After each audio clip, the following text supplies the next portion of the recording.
हीन जन जागृति अभियान चलाने के लिए ये जो यात्रा मुरैना से शुरू होकर भोपाल तक जाने वाली है, ये यात्रा जन जागृति के लिए है। यानी समाज को ये बताने के लिए है कि आप ये बात समझो, इस साजिश को समझो कि देश के प्रधानमंत्री के आर्थिक सलाहकार विवेक देवराय जी अगर ये कहते हैं कि संविधान को बदलने की जरूरत है, तो ये विवेक देवराय नहीं बोल रहे, यानी कि ये देश के प्रधानमंत्री की सोच है। ये सोच बनी क्यों? कभी आपने इसके बारे में सोचा? वो कौन लोग हैं जो देश के संविधान को बदलना चाहते हैं?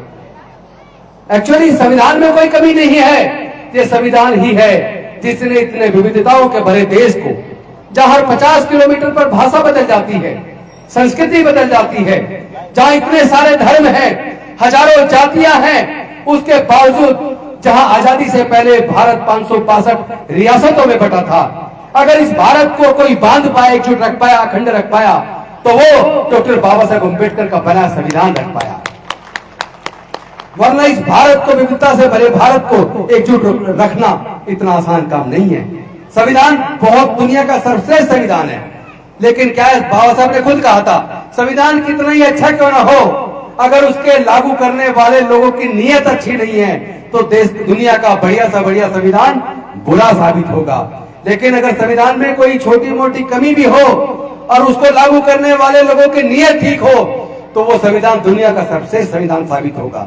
तो संविधान में कमी नहीं है, कमी इनकी नीयत में है, इनके खोट में है। इनको ये बात पच नहीं रही है, जो हजारों साल तक इनके गुलाम थे, इनकी चाकरी करते थे, आज डॉक्टर बाबा साहब अम्बेडकर के पढ़ने के रास्ते खोलने की वजह से, डॉक्टर बाबा साहब अम्बेडकर के दिए रिजर्वेशन की वजह से वो लोग पढ़ लिख कर डॉक्टर बन गए, जज बन गए, इंजीनियर बन गए, वकील बन गए, कलेक्टर बन गए, साइंटिस्ट बन गए, प्रोफेसर बन गए, एमपी बन गए, एमएलए बन गए, मुख्यमंत्री बन गए, राष्ट्रपति बन गए, मुख्य न्यायाधीश बन गए। इनको ये बात पच नहीं रही है, इसीलिए इन्होंने षड्यंत्र किया।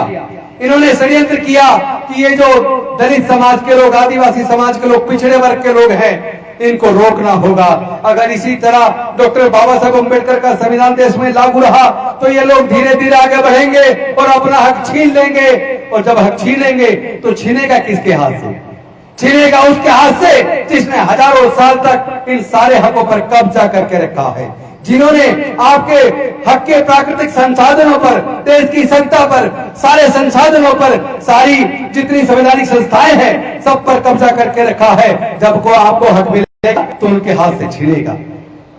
अरे वो पूरी की पूरी रोटी पे काबिज है, उस रोटी में जो आपका हिस्सा है, जब से आपने अपने हिस्से की रोटी मांगना शुरू कर दिया, उसके पेट में दर्द हो गया, उसके पेट में दर्द हो गया। वो आपको रोकना चाहते हैं, वो आपको इंसान मानते ही नहीं, वो देश के अनुसूचित जाति, अनुसूचित जनजाति और पिछड़े वर्ग के लोगों को इंसान नहीं मानते।